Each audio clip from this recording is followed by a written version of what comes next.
but evil lurks in the hearts of men. The shadow knows.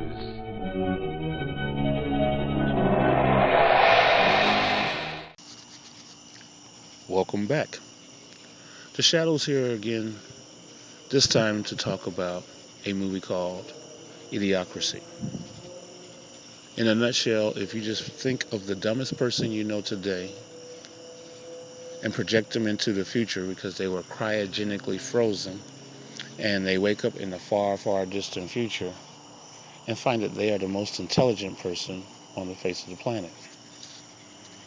Now, the movie made an attempt to be funny. It's not. As a matter of fact, it's quite vulgar. It's condescending. However, it's disturbing. Not because it's not funny, not because it's vulgar. It's disturbing because it's a big mirror reflecting back on us as a society today, not the future. Case in point, look at our 2016 presidential candidates. On the Republican side, those seeking the nomination saying, I want to help run this country, make our country great, strong, and magnificent. There were a plethora of candidates. On the Democratic side, not quite as many, but still a choice of people who said, I want to make this country great. We, the people of the United States of America, narrowed it down to two. A wolf in sheep clothing and a wolf in wolf clothing. That's idiotic. We have Muslims cutting off the heads of Christians, killing homosexuals, and the average of 5 Christians killed a day.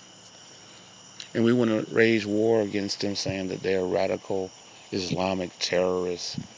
But we forget there was a thing called the Crusades, where the Christians went after the Muslims and decimated them. Were they radical Christian jihadists? Probably.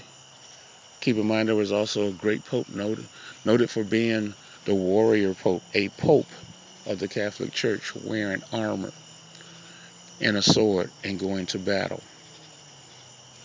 But I digress, because we're not supposed to talk about religion and politics or sex. Since I'm not going to talk about sex, we'll end it right here. What the hell is this? Tastes like Gatorade. Is that Brondo stuff? They're watering crops with a sports drink? Rondo the Thirst Mutilator had come to replace water virtually everywhere. Water, the basic component of all life, had been deemed a threat to Brondo's profit margin.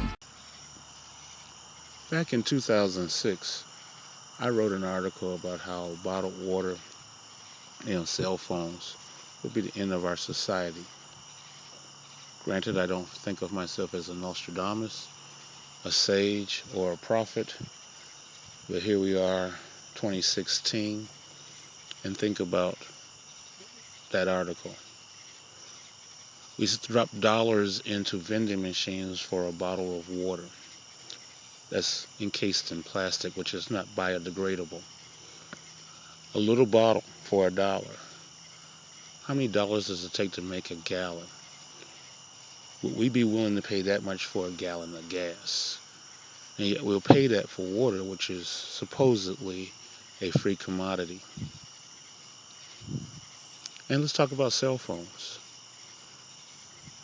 Today, with one in everybody's hand, there is a great disrespect being presented against fellow human beings because of this cell phone. Are you having trouble putting your phone down and paying attention to the people who might be talking to you?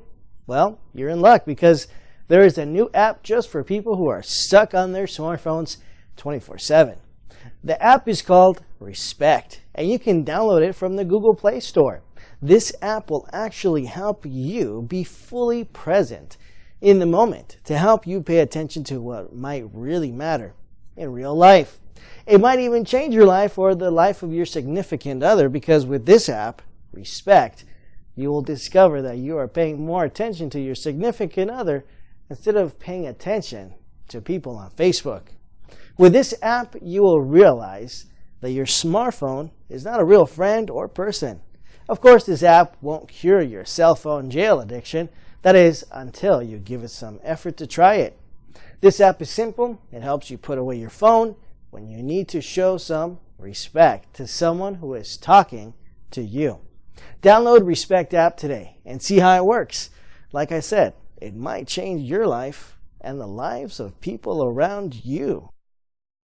There are people left swiping, up swiping, down swiping. You would think because the internet has so much information, we're looking for information and getting more and more intelligent. No, we're not. We're looking at stupid things on social media. We're addressing trivial issues. We're on the phone more than we are talking to somebody. We ignore people, and to the point where we will even sit in a restaurant, not talking to one another, but sitting in a restaurant, each person on a phone.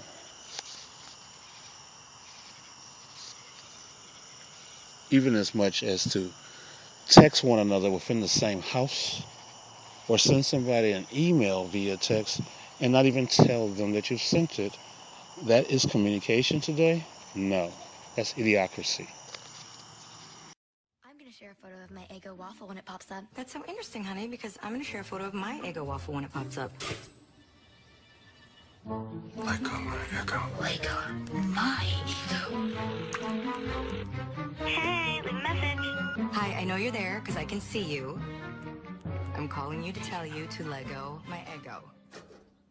Rondo's got what plants crave. It's got electrolytes. Another devastating drain on the intelligence of our society is proven in LOL, OMG.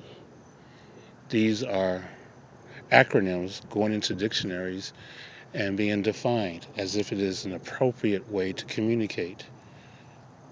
Even in a conversation now, one-on-one with a human being, people will say OMG instead of saying a sentence. This is a sign of our dumbing down our society, and is all attributed to the cell phone. Rondo's got what plants crave. It's got electrolytes. Paying more attention to a phone than your surroundings is certainly not funny. In fact, it's extremely dangerous. Not knowing what's around you can not only cause you harm, it can cost you your life. Who thought the phone was more important than knowing what's around you? That's complete idiotic. Rondo's got what plants crave. It's got electrolytes. Texting while driving kills people. Texting on dark streets can get you snatched up. And falling downstairs, falling into water fountains, that's not funny. Pay attention to the world that's around you, not to a silly little phone.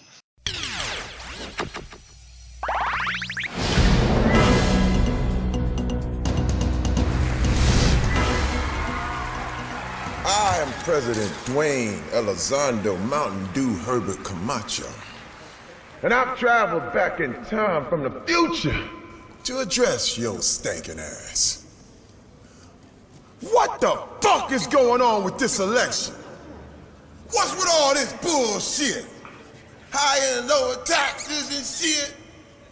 People don't give a single solitary fuck about all that shit. I tell you what we need. We need more violence on TV. What's with all this wimpy shit y'all watching? It's horrible. Dexter, shit, we put that little bitch on the Disney Channel. I want real violence. The next 3 videos are examples of videos that have gone viral in our society. What's so idiotic about it is Somebody's standing there holding the camera to watch our seasoned citizens fight one another.